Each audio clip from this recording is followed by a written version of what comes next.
തിരുവനന്തപുരത്ത് ഹോട്ടൽ മുറിയിൽ സീരിയൽ താരം മരിച്ച നിലയിൽ ദിലീപ് ശങ്കറിനെയാണ് മരിച്ച നിലയിൽ കണ്ടെത്തിയത്. ഫ്ലവേഴ്സിലെ പഞ്ചാഗ്നി സീരിയലിൽ പ്രധാന കഥാപാത്രത്തെ അവതരിപ്പിക്കുന്നത് ദിലീപ് ശങ്കറാണ്. AV ജയശങ്കർ വിവരങ്ങളുമായി തിരുവനന്തപുരത്ത് നിന്ന് ചേരുന്നുണ്ട്. ജയശങ്കർ, എന്താണ് സംഭവിച്ചത്? എപ്പോഴാണ് മരണം? എന്താണ് ഇതുമായി ബന്ധപ്പെട്ട് ലഭ്യമാകുന്ന വിവരങ്ങൾ? പോലീസ് വിശദീകരിക്കുന്നത് എന്താണ് ജയശങ്കർ?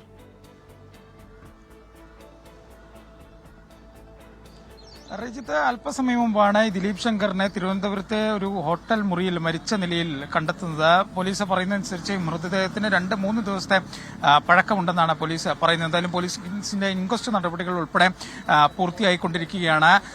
ഈ ഹോട്ടൽ ജീവനക്കാർ 2 ദിവസമായി ഇദ്ദേഹം മുറിയിലുണ്ടായിരുന്നു. പക്ഷേ ഇദ്ദേഹത്തിന് അനക്കമൊന്നുമില്ലാത്തതിനെ തുടർന്ന് ഹോട്ടൽ ജീവനക്കാരാണ് പോലീസിനെ വിവരം അറിയിച്ചത്. പിന്നീട് പോലീസ് നടത്തിയ പരിശോധനയിലാണ് ഇത്തരത്തിൽ മരിച്ച നിലയിൽ ഇദ്ദേഹത്തെ കണ്ടെത്തുന്നത്. എന്തായാലും പഞ്ചാഗ്നി സീരിയലിന്റെ ഡയറക്ടർ തന്നെ നമ്മോടൊപ്പം ചേരുന്നുണ്ട്. ഇദ്ദേഹം സീരിയലിന് വേണ്ടി തന്നെ ഇങ്ങോട്ട് വന്നതാണ്. അതെ, സീരിയലിന്റെ ഷൂട്ടിന് വേണ്ടിയിട്ട് വന്ന ഒരു 4-5 ദിവസമായിട്ട് ഇവിടെ ഉണ്ടായിരുന്നു. ഒരു കഴിഞ്ഞ 2 ദിവസം മുമ്പ് നമുക്ക് വർക്ക് ഉണ്ടായിരുന്നു. അത് കഴിഞ്ഞിട്ട് 2 ദിവസം നമുക്ക് ബ്രേക്ക് ആയിരുന്നു. ആ ബ്രേക്കിന് ശേഷം തുടർന്നുള്ള ദിവസങ്ങളിൽ പുള്ളി ഇവിടെ അഭിനയിക്കേണ്ടതാണ്. അപ്പം 2 ദിവസമായിട്ട് നമ്മുടെ ആൾക്കാർ വിളിച്ചിട്ട് പുള്ളി ഫോൺ എടുക്കുന്നില്ലായിരുന്നു. സ്ഥിരമായിട്ട് പുള്ളി ഇങ്ങനെ ഫോൺ എടുക്കാത്ത ഒരു പതിവുണ്ട്. അപ്പം അതുകൊണ്ട് നമ്മൾ ഇന്നിപ്പം നമ്മുടെ കൺട്രോളർ നേരിട്ട് വന്ന് കണ്ട്, ഫോൺ എടുക്കാത്തതുകൊണ്ട് നേരിട്ട് വന്ന് കണ്ട് സംസാരിക്കാനായിട്ട് വന്നപ്പോഴാണ് ഇങ്ങനെ ഒരു സംഭവം അറിയുന്നത്.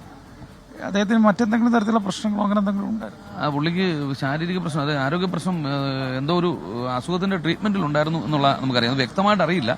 കരൾ സംബന്ധമായിട്ട് എന്തോ ഒരു അസുഖം പുള്ളിക്ക് ഉണ്ടായിരുന്നു എന്നുള്ളതാണ് എന്റെ ഒരു അറിവ്. നമ്മളോട് വ്യക്തമായിട്ട് പുള്ളി പറഞ്ഞില്ല. ട്രീറ്റ്മെന്റിലാണെന്ന് പറയുന്നുണ്ടായിരുന്നു. പക്ഷെ പലപ്പോഴും ആ ട്രീറ്റ്മെന്റ് പുള്ളി അത് ബ്രേക്ക് ചെയ്യാറുണ്ടായിരുന്നു. മരുന്നൊന്നും കഴിക്കാത്ത അവസ്ഥയിലേക്ക് പുള്ളി ഇത് ചെയ്യുന്നുണ്ട്. രജിത്ത്, എന്തായാലും പോലീസ് ഇതുമായി ബന്ധപ്പെട്ട അന്വേഷണം നടത്തുന്ന ഒരു ഇൻക്വസ്റ്റ് നടപടികൾ ഉൾപ്പെടെ ഹോട്ടൽ മുറിയിൽ പുരോഗമിക്കുകയാണ്. പ്രാഥമികമായി പോലീസ് പറയുന്ന ആത്മഹത്യയുമായി ബന്ധപ്പെട്ടൊന്നും കണ്ടെത്താനായിട്ടില്ല എന്നാണ്. പക്ഷേ വിശദമായ അന്വേഷണം വേണം. പോലീസും അല്പസമയം മുമ്പ് ഈ സീരിയൽ പ്രൊഡക്ഷൻ ടീമും ഒപ്പം തന്നെ ഹോട്ടൽ അധികൃതരും ഒക്കെ പറഞ്ഞനുസരിച്ച് ഇവിടെ എത്തി പരിശോധന നടത്തിയ വിവരങ്ങളെ പോലീസിന്റെ കയ്യിലുള്ളൂ. ഈ മുറിയിൽ ഈ ബോഡിയുടെ ദൃശ്യങ്ങളും മറ്റും നമ്മൾ കണ്ടിരുന്നു.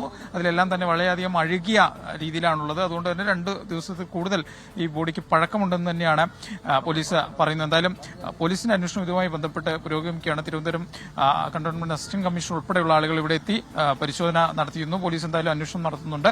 മറ്റു തരത്തിൽ ഏതെങ്കിലും തരത്തിലുള്ള ദുരൂഹതയുണ്ടോ, ഇല്ലെങ്കിൽ മറ്റേതെങ്കിലും അസുഖം മൂലം അറ്റാക്ക് ഉൾപ്പെടെയുള്ള കാര്യങ്ങളാണോ മരണത്തിലേക്ക് നയിച്ചുൾപ്പെടെയുള്ള കാര്യങ്ങളാണ് പോലീസ് നിലവിൽ പരിശോധിക്കുന്നത്. റിജിത്ത്, ശരി. AV ജയശങ്കർ വിവരങ്ങൾ നൽകുകയായിരുന്നു. തിരുവനന്തപുരത്തെ ഹോട്ടൽ മുറിയിലാണ് സീരിയൽ താരം ദിലീപ് ശങ്കറിനെ മരിച്ച നിലയിൽ കണ്ടെത്തിയിരിക്കുന്നത്. ഫ്ലവേഴ്സിലെ പഞ്ചാഗ്നി സീരിയലിൽ പ്രധാന കഥാപാത്രത്തെ അവതരിപ്പിക്കുന്നത് ദിലീപ് ശങ്കറാണ്.